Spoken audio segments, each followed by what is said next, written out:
Hello everyone, welcome to Barca News. It is June 12th, 2024, and an opposition group is starting to mount to try to overthrow Joan Laporta. Also, Douglas Luiz has offered himself to the club. And finally, sources in England are saying that Manchester City will insist on a permanent transfer of Joao Cancelo. We have a lot to discuss, so let's begin.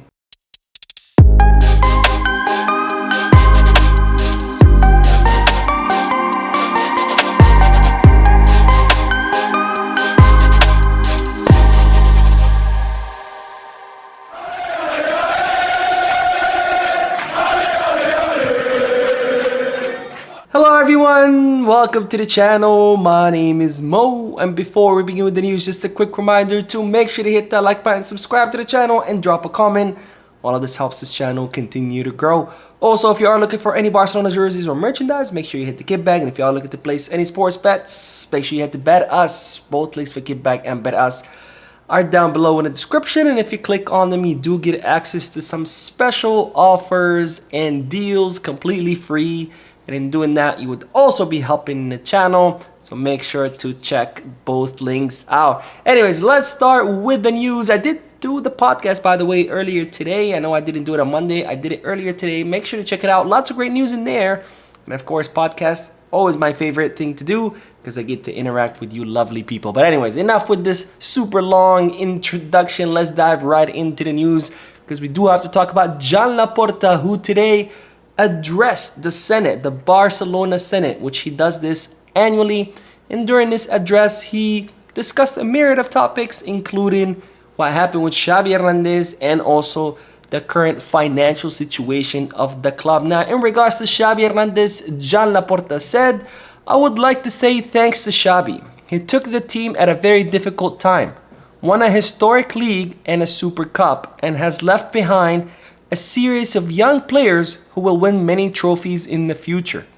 We made a decision because we needed a new impetus, and we opted for a valuable, responsible coach." So Joan Laporta thanking Xavi Hernandez for taking the team during a difficult time, winning La Liga and a Spanish Super Cup, and of course, one of the most important things that Xavi did, which is give opportunity to many of the young players, including Pau Cubarsí and Lamine Yamal, who, as Joan Laporta said, I'm sure will win many trophies in the future. But then Laporta went on to defend his decision of sacking Xavi by saying that, the club needed something new, they needed a new direction, and that's why they fired Xavi and brought Hansi Flick, which again I do think was the correct decision, but was terribly, terribly mishandled.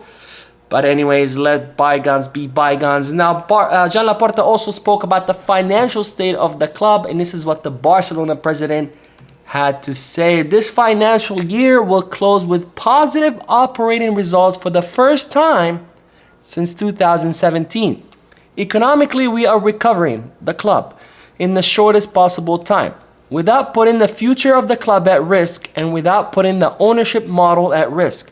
As long as I have the honor of presiding over the club, Barca will belong to its members. We have saved Barca from ruin, and we are at the end of a journey through the desert, already at the end, which will lead us to recovery. So Joan Laporta pointing to the fact that for the first time in 8 years, Barcelona will actually end on positive operating, will have a positive operating result, which means that for the past 8 years, Barcelona were losing money. They were spending more money than they were bringing in.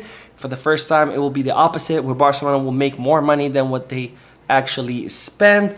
And Joan Laporta saying that he is, towards the end of this journey to save the club, and he's doing it without sacrificing the model of the club, because as Joan Laporta has always said, as long as he is the president, Barcelona will always belong to its members and will not be sold. It will not be turned into some company or corporation, etc. It will always belong to its members, and I agree with that. Barcelona should always belong to its members. It's part of its identity, and it should never be owned by private corporations. Now, speaking of Joan Laporta, it's now reported that a group is forming, an opposition group, in order to overthrow the Barcelona president. And now this group has been meeting for quite some time, several months, sometimes some people are saying even for the last couple of years. But now they are coming to the surface because they think that the club is in a critical stage and they would like to, quote unquote, save FC Barcelona. Now, this group is composed of young socios who want to bring fresh ideas to the club, who want to kind of interrupt the status quo, take down the establishment, whatever you want to call it. But it's a group of young socios who think that the way things are being done are incorrectly, that they are outdated, that they are old. And as such, they want to bring in a crop of fresh new ideas. And this group is led by this guy that you see on the screen. His name is Joan Montal. He is 35 or 36 years old. He is the grandson of Agustí Montal, which was who was the Barcelona president between 1969 to 1977. And he is the great-grandson of Agustí Montal Galobart, the former Barcelona president who ruled from 1946 to 1952. So both his grandpa and his great-grandpa were Barcelona presidents. And now this guy, Joan Montal, is leading this opposition group. And it's reported that they have been meeting for several months. They have actually been recruiting people, and the group has been growing. And they've even tried to recruit people from Joan Laporta's board of directors. So they're definitely trying to get some people to flip on Joan Laporta. But they've been meeting a lot. They've been recruiting people. And it's reported that they are not ruling out a vote of no confidence in order to overthrow Joan Laporta. Because again, according to this group, they want to save FC Barcelona. Now I have to say, I really like that there are a group of young socios who want to participate in the process. I like that they want to bring new, fresh ideas. I think that's the best possible scenario in any organization. I think diversity of ideas is the best thing possible for any organization, government, society, etc. So I'm glad that this group is meeting, trying to come up with new plans, new ideas. And I really think they should present those plans and participate in the process because, again, Barcelona will only flourish with diversity of ideas. But what I don't like is that they are planning a motion censure or a vote of no confidence because according to them, they want to save Barcelona. Now, this is where I have a big problem because if they are truly the saviors of Barcelona, where were they when Bartomeu was running the club to the ground? Now, okay, they might say, well, we didn't know. Okay, fine. Then you found out. Then Bartomeu quit. So again, where were you during the last president election? Because none of you ran, right? If you truly wanted to save Barcelona, that's when Barcelona needed to be saved. In 2021, that's when Barcelona were at its worst. Barcelona were literally on the verge of collapse. There's not a lot of people who don't understand how close Barcelona were to the verge of collapse. Barcelona were bleeding money. They were bringing in less money than what they were spending. They had a huge debt. And Barcelona were on the verge of collapse. But then comes Joan Laporta, takes over Barcelona, stops the bleeding by getting rid of the highly inflated contracts that Bartomeu had signed. Not just players, but staff, board of directors, people within the club. He eliminates all those contracts, cuts costs all across the board, not just the football team, all the teams on the institutional level, cut costs, stops the bleeding, then increases the revenue by signing over 28 new sponsorship deals, negotiating the Nike deal, the economic levers, pushing through the renovation of the stadium. And thanks to this huge decrease of spending and huge increase of revenue, is that the club for the first time in 8 years is going to start generating profits. So Joan Laporta took over the club, switched the trajectory of the club, which was a downward trajectory, and now it's an upward trajectory. And all of a sudden, these guys come out of the woodwork and say, we want to save the club.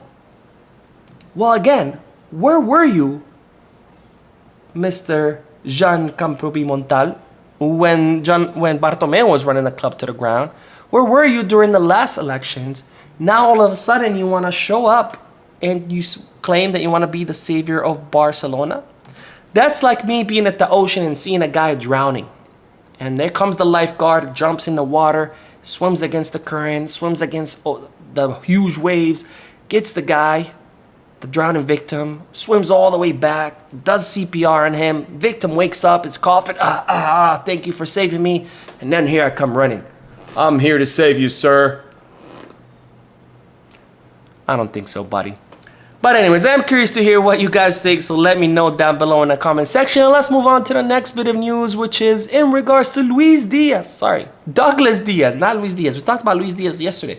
Douglas Diaz, because it's reported that his agent has offered him to Barcelona. Now, this news comes from Joaquim Piera. We've talked about Joaquim Piera in the past. He is a reporter who's incredibly knowledgeable about the Brazilian market. He's reported that the 26-year-old center midfielder, who can also play as a defensive midfielder, by the way, has reportedly offered himself to the club. Now, Luis Diaz is currently an Aston Villa player. He had a pretty good season last season, scoring 10 goals and providing 10 assists.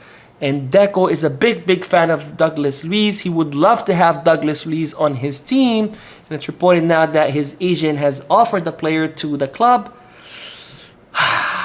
But unfortunately, even though I just said Laporta is saving the club financially, we are not there because Douglas Luiz's contract expires in 2026 and he currently has a market value of 70 million euros, which you could expect Aston Villa to probably ask something north of the 80, maybe 90 million euros, which of course is out of the reach of Barcelona, which is a big shame because he's a great player. Again, Deco is a big fan, would love to have Douglas Luiz on his team, but the financial state of the club just does not allow this signing to happen.